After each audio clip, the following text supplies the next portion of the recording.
El tema que nos toca ver en esta clase son los medios masivos de comunicación y para poder abordar este tema nos vamos a centrar en un psicólogo mexicano catedrático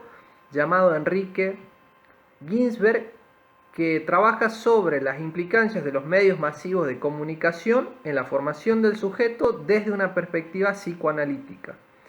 Me parece importante incorporar un trabajo que no sea propio de nuestro abordaje de las ciencias sociales, porque creo que de alguna manera nos brinda elementos muy interesantes para trabajar sobre los medios masivos de comunicación. Ginsberg nos dirá que la importancia de los medios masivos de comunicación en la formación del sujeto siempre se ha señalado en los estudios de ciencias sociales, pero ha sido poco abordado desde esta posición que separa el psicólogo, es decir, desde el psicoanálisis. Es decir, los estudios de la formación del sujeto han estado orientados desde el estudio de la familia, desde el estudio de la escuela, desde el estudio de la iglesia, pero no se han centrado en cuáles son las implicancias de los medios masivos de comunicación a nivel inconsciente en los individuos. Por eso la importancia del trabajo del autor. El autor nos va a decir en principio que los medios masivos de comunicación son sujetadores. Ahora vamos a definir por qué. Lo que nos dice el autor es que el ser humano está compuesto por un conjunto de caracteres psíquicos,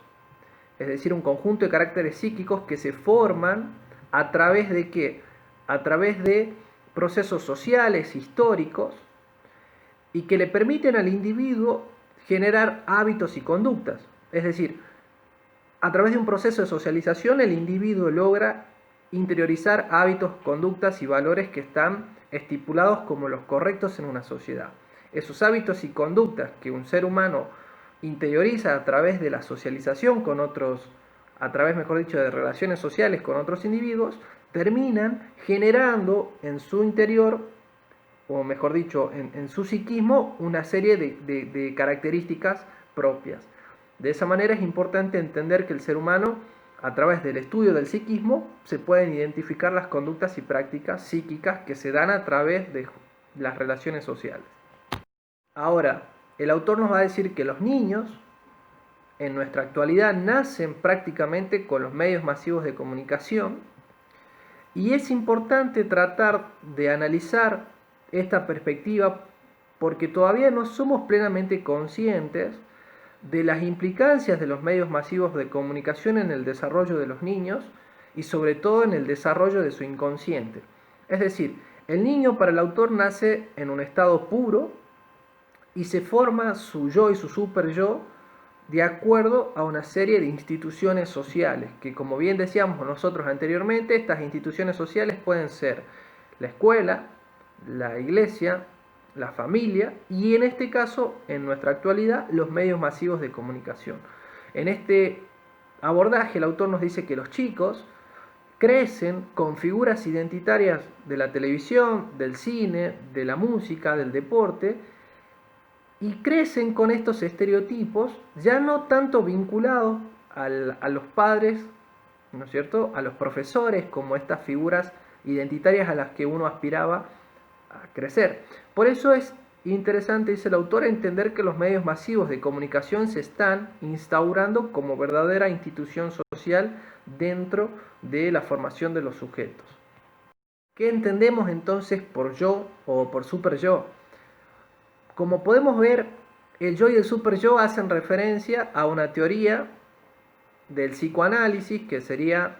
muy trabajada y en definitiva el precursor de esta teoría psicoanalítica es Sigmund Freud, que trabaja la noción de la construcción de la personalidad basada en tres elementos fundamentales que son el ello, el yo y el super yo. Ahora vamos a ver cuáles son las importancias de estos elementos. Sigmund Freud nos dirá a grandes rasgos, porque en definitiva no soy un especialista en el área del psicoanálisis, de la psicología, pero a grandes rasgos Sigmund Freud nos dirá que la personalidad del individuo nace por una relación conflictiva entre lo que son los impulsos biológicos del individuo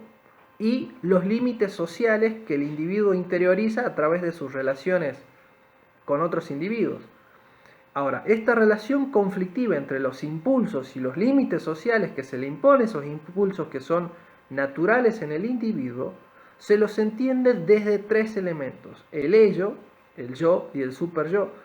que operan dentro de la mentalidad de un individuo de manera consciente e inconsciente. El ello hace referencia a aquellos impulsos biológicos que el individuo busca satisfacer de manera natural, como por ejemplo la agresividad, la reproducción,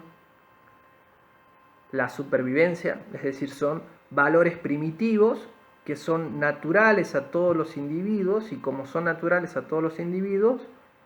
son naturales a la condición humana en sí misma. Ahora, las acciones, estas acciones de estos impulsos, mejor dicho, biológicos, tienen un único objetivo, que es garantizar el placer del individuo. Es decir, el principio que ordena los impulsos biológicos humanos es el placer. Ahora, después tenemos el yo, que el yo nace cuando el niño se pone en contacto con el mundo, con la realidad, y esa realidad del mundo le permite al individuo, en este caso al niño, generar un pensamiento, generar experiencias, apropiarse de valores y conductas moralmente aceptadas en la sociedad. Y después está el superyo, que el superyo hace referencia al desarrollo a nivel inconsciente de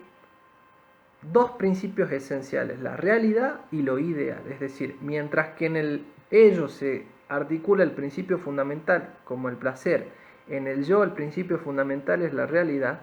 en el superyo se articula el principio de la realidad y lo ideal como esos principios fundamentales que articulan el desarrollo del superyo, como aquella conducta que el individuo debe alcanzar porque obedece a un fin mayor, a un fin que está por encima de sus relaciones prácticas. Por ejemplo, si dijéramos que quisiéramos comer, ¿no? ¿Cuál sería nuestro instinto básico? La alimentación, la necesidad de alimentarnos. En ese sentido, nuestro yo nos dirá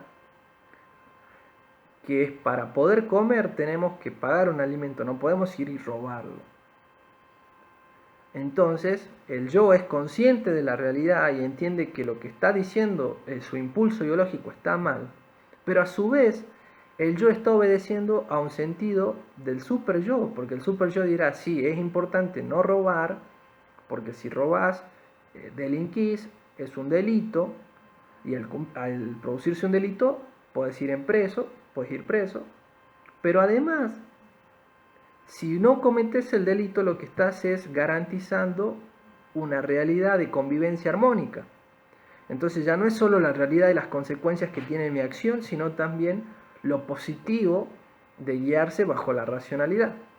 Entonces, de esa manera son estos tres elementos, el ello, el yo y el superyo, los elementos que terminan condicionando el desarrollo de la personalidad del individuo en este conflicto entre los impulsos, si se quiere, biológicos y los límites sociales.